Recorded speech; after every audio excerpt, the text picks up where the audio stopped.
Hi guys, what's up, welcome back to the channel. My name is Shahnawaz and आज की video का topic है what happens once you complete your diploma in nautical science. तो अभी तक इस channel पे जो भी आपको कंटेंट मिल रहा था उससे आपको ये तो पता चला था कि मॉर्चरी में कैसे ज्वाइन करना है, डिप्लोमा इन नॉटिकल साइंस कैसे ज्वाइन करना है। बट आज का वीडियो थोड़ा सा अलग होगा। इसमें आपको पता चलेगा कि डिप्लोमा इन नॉटिकल साइंस खत्म करने के बाद से लेके एंड फर्स्ट जहाज ज्वाइन करने से पहले तो बीच में जो टाइम होता है, वेटिंग पीरियड जिसको आप बोलते हो, उसमें आपके साथ क्या क्या होता है एंड एक्चुअली में वेटिंग पीरियड कितना माना जाएगा। सो इस वीडियो को लास्ट तक देखना, कोई भी पार्ट स्किप मत करना। So once you complete your diploma in nautical science, तो जो आपका इंस्टीट्यूट का काम होता है वहाँ पे खत्म हो जाता है। आपका सिर्फ डिप्लोमा इन नॉटिकल साइंस नहीं होता है, यहाँ पे आपका बीएसटी कोर्सेज, सिक्योरिटी कोर्सेज भी होते हैं, जिसमें आपका बेसिक सर्वाइवल टेक्निक्स है, फायर फाइटिंग से रिलेटेड है, एलिमेंट्री फर्स्ट एड है एंड आपका बेसिक रिस्पॉन्सिबिलिटी से रिलेटेड कोर्सेज है। तो ये सब जब आपका खत्म हो जाता है तो फाइनली आपका डिप्लोमा इन नॉटिकल साइंस खत्म, आपको सर्टिफिकेट मिल गया, आपको बीएसटी कोर्सेज के सर्टिफिकेट मिल गए, सिक्योरिटी कोर्सेज के सर्टिफिकेट मिल गए, आपका इंस्टीट्यूट का काम खत्म। यहाँ से कंपनीज आपको ऑलरेडी ट्रैक कर रही होती है, आपका सेमेस्टर 1 कैसा गया, सेमेस्टर 2 कैसा गया एंड इवन आपका इंस्टीट्यूट भी उनको इन्फॉर्म कर देगा कि ये बच्चे ने सब कुछ क्लियर कर दिया है एंड ये हम लोग की तरफ से और फाइनल है। उसके बाद कंपनीज आपका सबसे पहले ओरिएंटेशन होगा।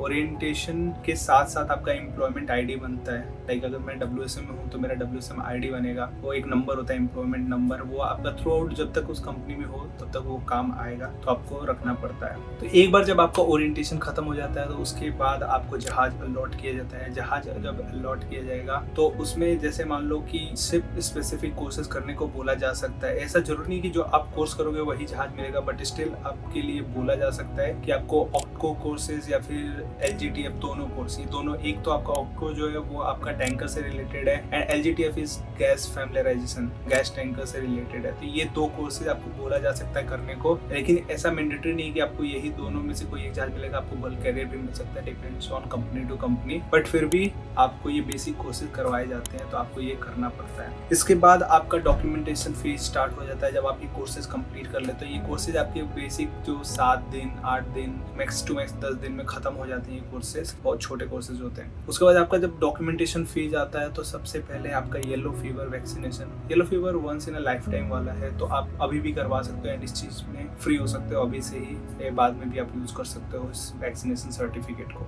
उसके बाद है सबसे इंपॉर्टेंट, दैट इज जो यूएस वीजा। यूएस वीजा के लिए ऑलमोस्ट सारी कंपनी बोलती है एंड सब कोई आपका खुद अप्लाई करता है। बहुत कम ऐसी कंपनी होंगी जहाँ पे आपको अप्लाई करना पड़ता है, बट मोस्टली कंपनीज हेल्प करती है इस चीज में। हेल्प तो करती है, सारे बेसिक डिटेल सब कुछ जो भी यहाँ पे भरना है एप्लीकेशन फॉर्म में वो सब देती है, बट मेरी कंपनी यहाँ पे उन लोगों ने खुद एप्लीकेशन फॉर्म फिल किया था। We were just there in the meeting, उनके सामने just to cross check all the names and everything, जो डिटेल्स उसमें पड़े थे, बट हम लोग की कंपनी ने खुद अप्लाई किया था एंड मोस्टली सारी कंपनीज ऐसे ही करती हैं। एंड उसके बाद जो पेमेंट वगैरह होता है वो आपको करना पड़ता है, बट जब एक बार जहाज पे जाते हो वो भी आपको जो भी पेमेंट आपने किया सब रीइंबर्स हो जाता है। तो ये है आपका डॉक्यूमेंटेशन फेज। एक बार जब येलो फीवर वैक्सीनेशन एंड आपका यूएस वीजा रेडी है तो बस यू आर ऑल सेट, क्योंकि आपने कोर्सेज भी कर लिए हैं, आपके सारे डॉक्यूमेंट्स रेडी है, आपका CDC everything, passport and all सब कुछ आपके पास रेडी है। उसके बाद आपको पैकिंग स्टार्ट कर देना चाहिए, बिकॉज किसी भी टाइम पे आपको जो अलॉटेड वेसल है, अलॉटेड वेसल मोस्टली कंपनी में बताते नहीं आपको, जब ज्वाइनिंग आने वाला था उससे विद इन 1 मंथ आपको बता दिया जाता है कि देखो यार तुम्हारा ज्वाइनिंग है इस डेट को, बट वो भी टेंटेटिव होता है, इट इज नॉट फिक्स, क्योंकि जहाज कभी भी वहां पहुंचेगा, कभी लेट हो सकता है, ऐसा भी हो सकता है। तो वो टेंटेटिव डेट आपको बताया जाता है। तो आपको जो वीजा वगैरह क्लियर हो जाता है, you are all set to go, तो अपना पैकिंग भी स्टार्ट कर दो। अगर आपको पैकिंग क्या करना है क्या नहीं करना अगर ये भी नहीं पता है तो you can watch my recent video, जब मैं इस जहाज पे ज्वाइन करने से पहले बनाया था कि मैं क्या क्या पैक करके लेके जा रहा हूँ अपना 9 मंथ के कॉन्ट्रैक्ट के लिए। उसके हिसाब से आप बना सकते हो अपना 6 मंथ या फिर 9 मंथ के कॉन्ट्रैक्ट के लिए। तो वो वीडियो का भी लिंक आपको नीचे डिस्क्रिप्शन बॉक्स में मिल जाएगा। तो बस आपका जो मेन वेटिंग पीरियड होता है वो आपका यूएस वीजा जब आपके हाथ में होता है, that is the final document which you want, and वो जब आपके हाथ में होता है वहां से लेके जब आप फर्स्ट शिप ज्वाइन करने होते हैं, वो जो बीच का टाइम है ना, वो आपका असली वेटिंग पीरियड होता है, ना कि आपका डीएनएस कंप्लीट करने के बाद से लेके अपना फर्स्ट जहाज ज्वाइन करने तक का।